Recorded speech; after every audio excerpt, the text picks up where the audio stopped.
All right, we are live. And we are starting a bit earlier tonight because this will be the finale for a while. Um, Unless other people want their fortunes told or, you know, then we'll come back to this. But I'm going to take time to focus on myself and other things for a while because I really want to do something that's going to get me towards my goal. I mean, the reason I started this was because I thought, hey, maybe I could be of service telling fortunes and, help to grow my fan base, expand my audience, get more people to check out the music too and whatnot. But not many people have really even checked out the readings that I know of. And if they have, not many people have actually come to have their fortune told. And you could say I'm feeling very emotional because I've been trying to quit smoking as well. And it's been a very difficult struggle. I actually cried before starting this because I thought, it's just delaying my progress. Like, why am I doing this anymore? And I just realized I really need to stop. And I need to stop because I want to get closer towards the people I love most. So I don't know that this message will reach them, but I have to say it because it's my motivation, it's my heart's desire, it's my biggest inspiration. So I'm just going to take this time now to say that the two people I love the most are Hitomi Shimatani, which that's the person that I romantically love the most, and Chihara Minori is my best friend, so I really like and care for her and love her as a friend as well. So that will be the messages that I will start this off before we get into the general reading, the romance reading, and the career reading. I apologize for the dog barking. Probably means somebody's home and there will be a lot of loud noise in the background, but what can you do? Either way, I will also read a bit of Neville Goddard before we conclude tonight's broadcast because there's always good information in what Neville teaches. Hopefully, everybody's checked out Mystic World. He told me his new single. It's wonderful. Best song of the summer, best song of the year. And, since that's the one thing she asked of me, I definitely encourage people to check it out. It's a really great song. It inspires me and it motivates me. And lately, I've had a lot of visions regarding her and it and everything. So. Okay, without further delay, let's get into it.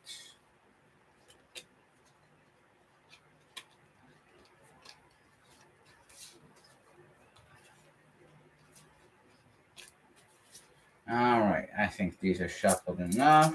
Okay.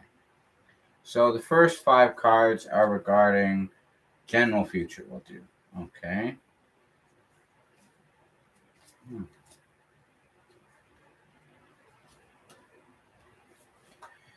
Okay, so first we have the earthy card. Then we have the light card. And then the freeze card, which these are all very good cards.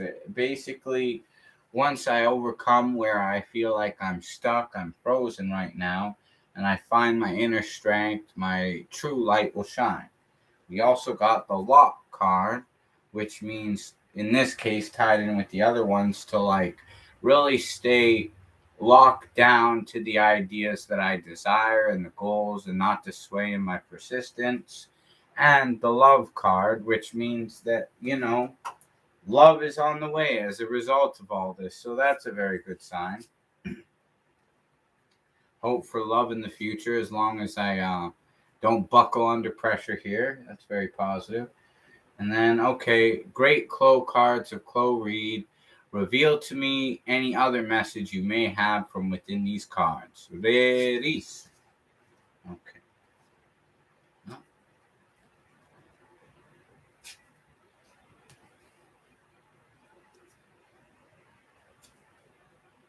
Hmm.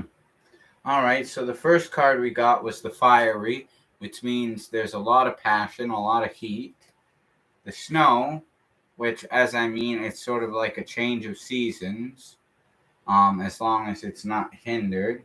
The loop means that I've kind of been going over and over again for a while in sort of a repetitive cycle. But based on the other ones, this means that the loop that I've kind of been stuck in is finally going to come to an end. The dream, which means I will be shown a sign of fortune and favor through a dream.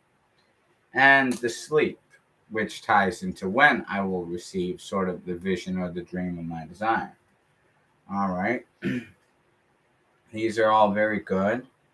All right. So that's the general future. Now we will do romance. Great Clow cards of Clow read. Reveal to me what message you have in store regarding my romantic life.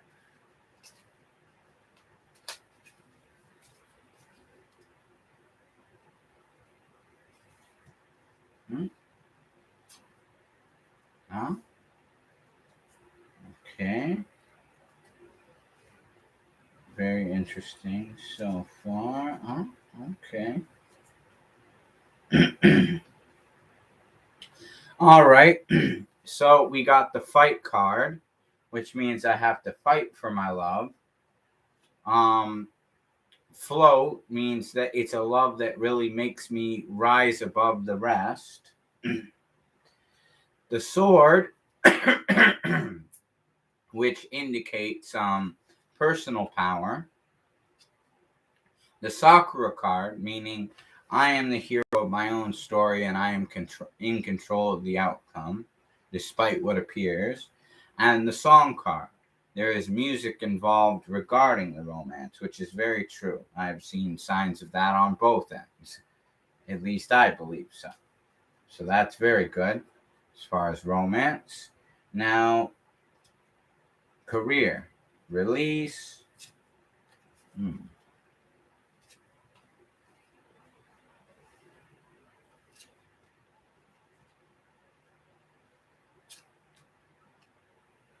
All right, so we have the illusion card, the thunder, the time, the erase, and the watering. Well, from what I could gather, this is telling me too is that I need to get rid of all the old illusions regarding what I thought would be difficulties in my career, dispel the illusion. There's sort of a thunder in my heart, which is going to empower me to move through this.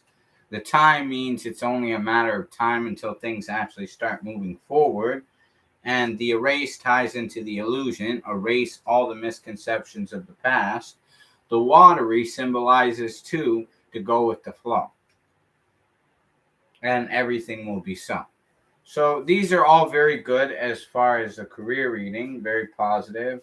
Seems like there's a lot of hope coming in the future despite the difficulties of now. It's very good.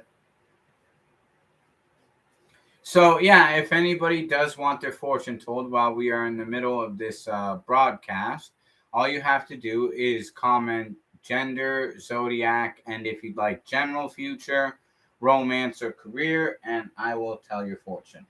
Completely free of charge because it's just to get people to, interact and hopefully draw more people towards watching this channel and these presentations of this, although I did say we will be taking a break for a while. Hopefully more people will comment in the future to have their fortunes told, which would be a good motivating factor to come back and tell my fortunes. All right, so in the meantime, since we are waiting to see if there is any sort of news regarding that, we will read a bit of Neville Goddard.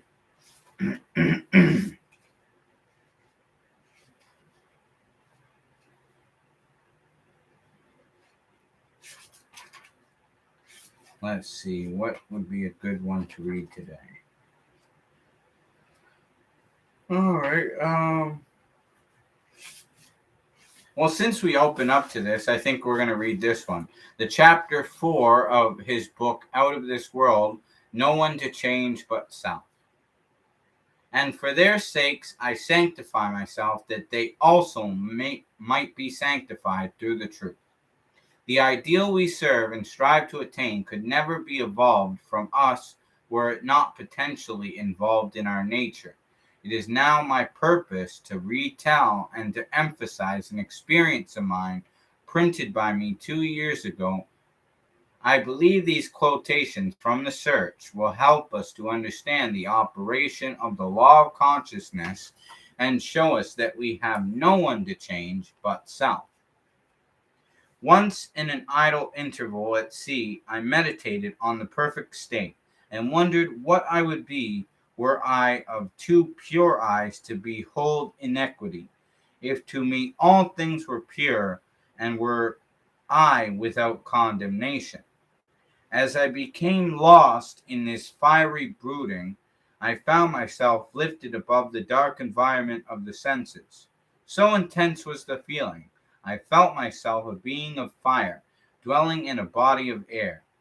Voices as from a heavenly chorus with the exaltation of those who had been conquerors in a conflict with death were singing, "He is risen, he is risen," and intuitively I knew they meant me. Then I seemed to be walking in the night.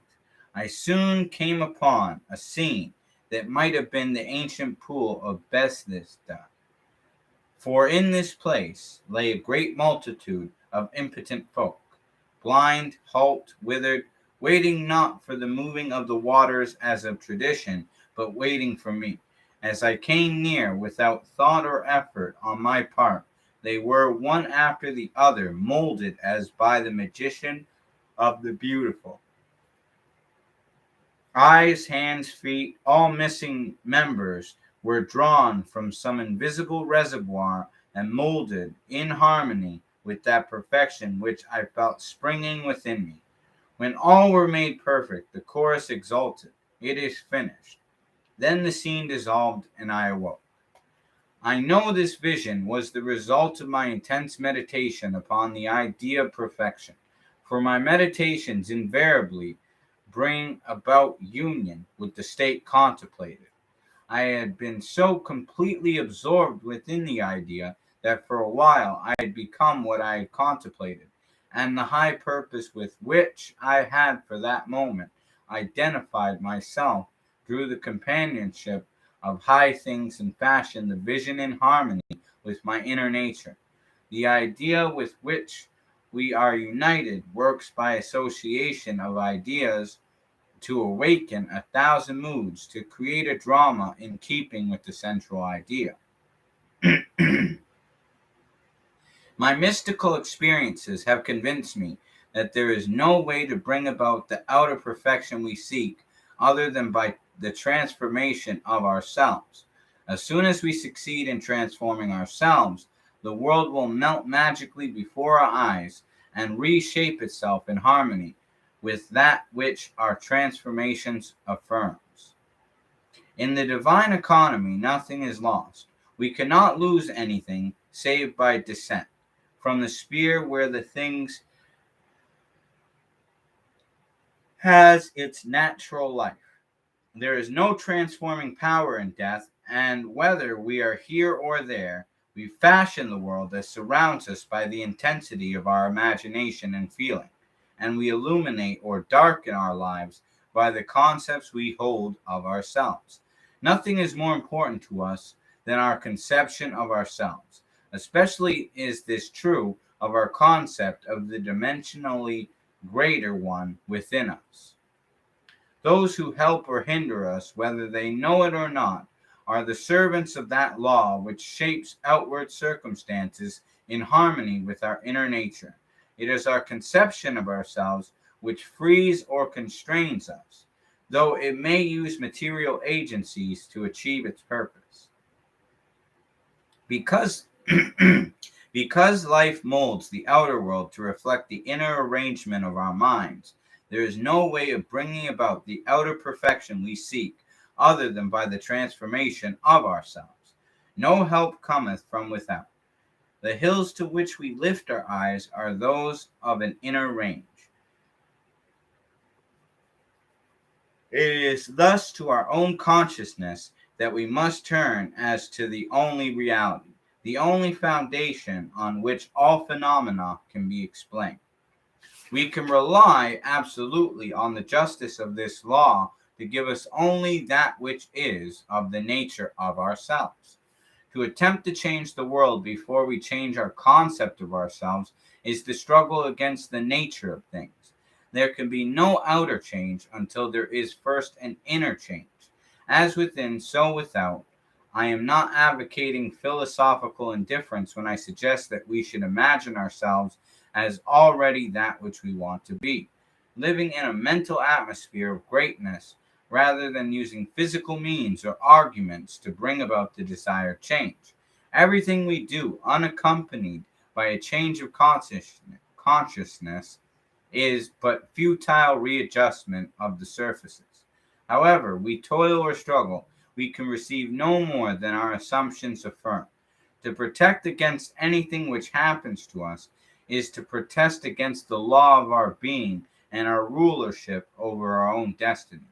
The circumstances of life, my life, are too closely related to my conception of myself not to have been formed by my own spirit from some dimensionally larger storehouse of my being.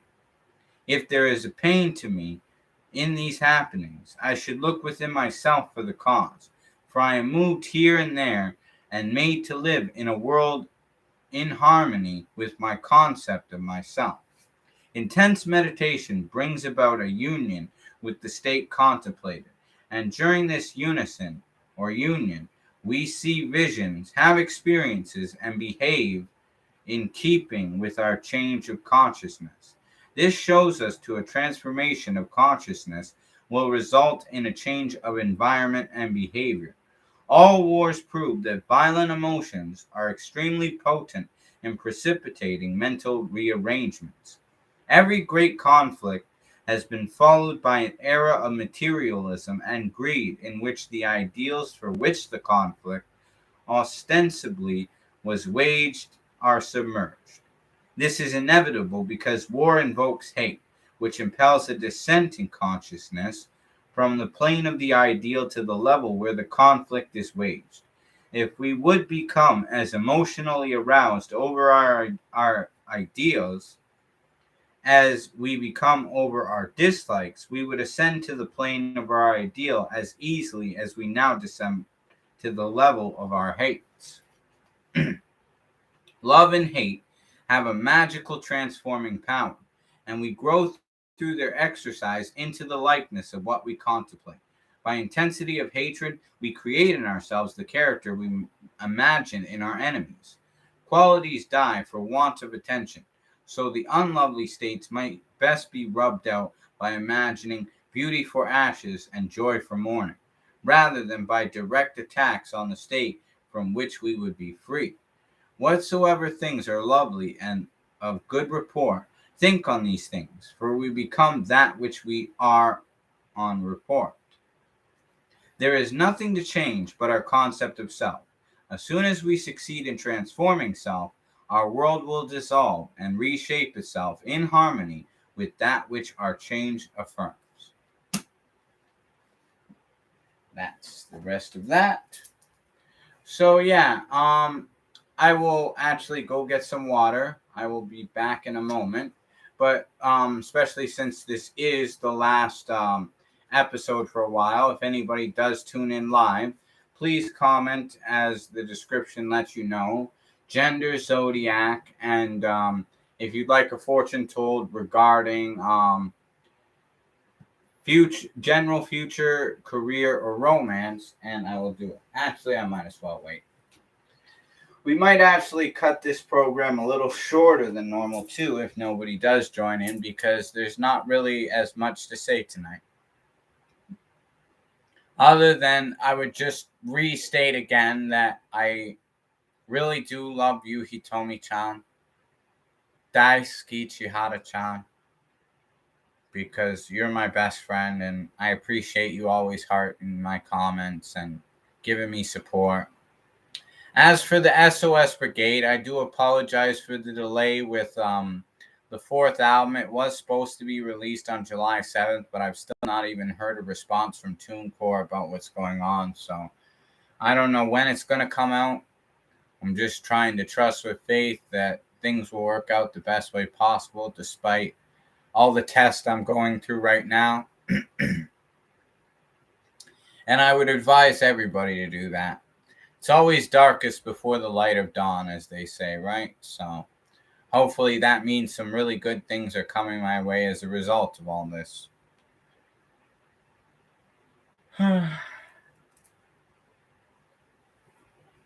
Feels like it's been a long journey since this year started. I know I got more further to go, and to keep getting better is what I shall strive to do. But yeah, I know how much I've changed, and I realize, I should be proud of how much I actually have succeeded and accomplished in quitting some of my bad habits. I used to bite my nails all the time. I no longer bite them anymore. It's quite amazing because I struggled with that my whole life. Um, with smoking marijuana, I struggled with that for a lot of years, and I managed to stop it even though I was quite dependent on it previous to this. I hardly drink anymore. If I do drink, it's only Japanese alcohol. And, well, cigarettes, I've kind of just made the conscious decision to stop from now on. Well, I pretty much just won't do it, period, anymore. Because when I did smoke, when I kind of gave in to temptation, the more I did it lately, the more I realized, I don't even feel good about doing this anymore. I feel more ashamed for giving in and doing it than I do from any sort of enjoyment from doing it. So it just really isn't worth it when you think about it from that standpoint. Anyways, yeah, we will wait a little bit longer, see if anybody else would like their fortune told. And if they do, well, I will read your fortune as our grand finale of the series. Well, at least for this season. We might come back for more seasons if people like the program and do comment after the broadcast is finished in the future. But for now, I suppose this will be it.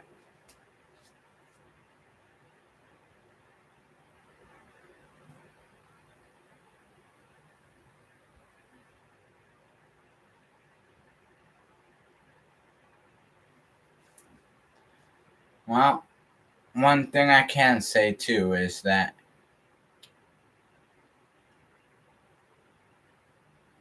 if all my desires are really already fulfilled, as all of these teachers teach, then I guess I don't have anything to worry about.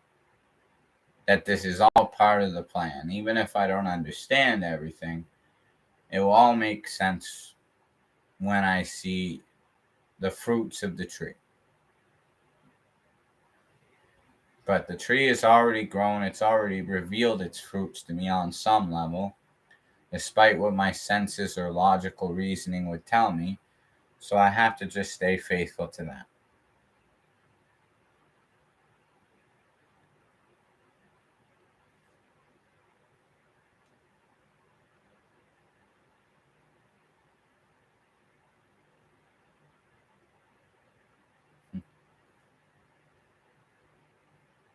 But yeah, I guess while we wait, I'll just be honest and I'll say a little bit more regarding certain things. And that's just that if I had a way just to tell Hitomi why I love her and why she's the person I love most and care about most, it would just be this. It'd be, I'm not just a really big fan. Like, yes, I love all your songs. Yes, I think you're very beautiful, but more beautiful than anyone, in fact. But I'm drawn to her and I love her more than anyone because I'm grateful. I mean, she saved my life when I was in the darkest period of all my existence. I mean, I could have died. I didn't die, but I could have. And I didn't. So that's what kind of makes her so special to me, is because she inspired me and she gave me the will and the courage to move past it. That's why I even ended up finishing my first album. It may never have gotten finished if fate had turned in a different direction on me. Then I might not be here. The album might never have been finished. But because I did go through that and I survived it, and she helped me through that. That's why I made that song, Aishiteru. I talked about, yeah, the struggles with my exes, breaking my hearts and certain women letting me down and disappointing me. But if you recall and you listen to the song Aishiteru, there's a line where I say, Aishiteru hitomi shimatani watashi no tenshi. I actually say that in Destiny, which I had recorded after that experience.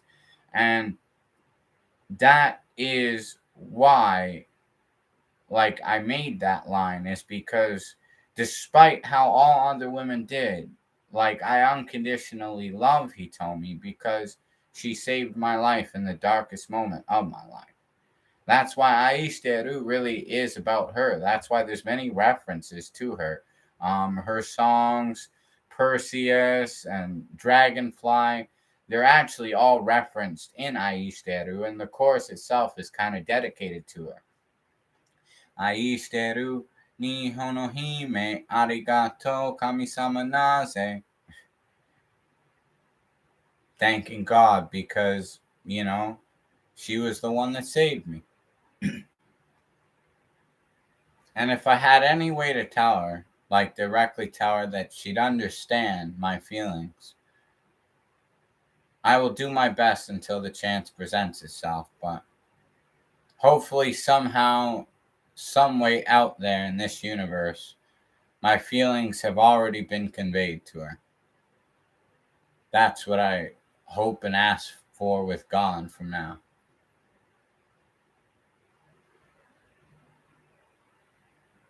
I suppose after this, I'll probably just cook up some food, relax, get ready for bed.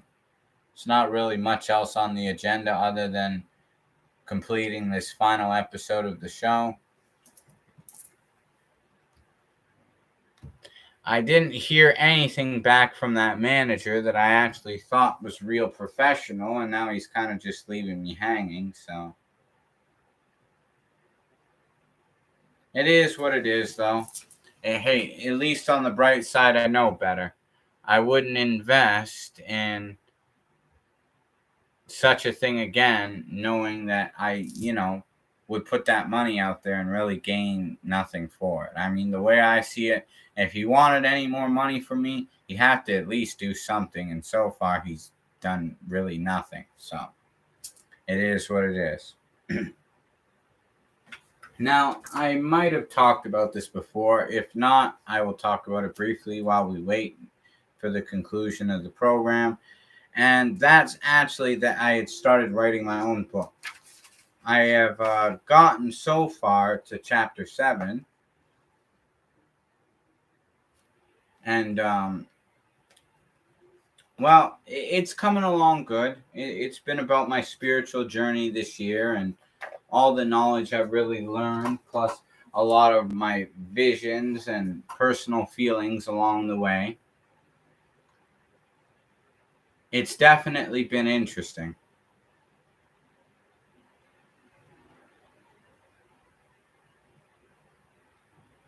But, yeah, I realize, if I want to grow anymore, if I really want to keep making progress, then enough's enough and I gotta stop smoking. So, knowing that it just fills me with shame to keep doing it, it's like, there's no real joy in it anymore. Kind of makes it easier to stop, which, they always say that everything is equal and opposites, that there's an equal positive in every negative situation. So, there's the negativity of, okay, I did it. I don't want to do it. I'm ashamed that I did it. But on the bright side, there is good to that. It means I'm just that much more motivated to never do it again. Because I look at it as, you know what?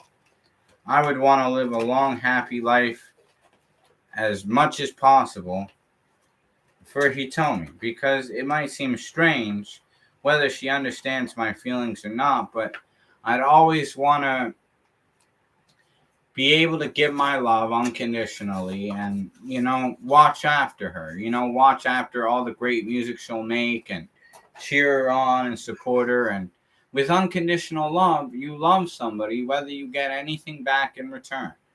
And that's the way I feel for Hitomi. Anyways, nobody has come online for any fortune telling this evening, and this is the final one. So I will wish you all good night, and farewell for now. We might come back to this if people do like it and they comment on it after this broadcast is concluded. But for now, I guess this is it. Arigato gozaimasu, minasan. Oyasumi nasai. Sayonara.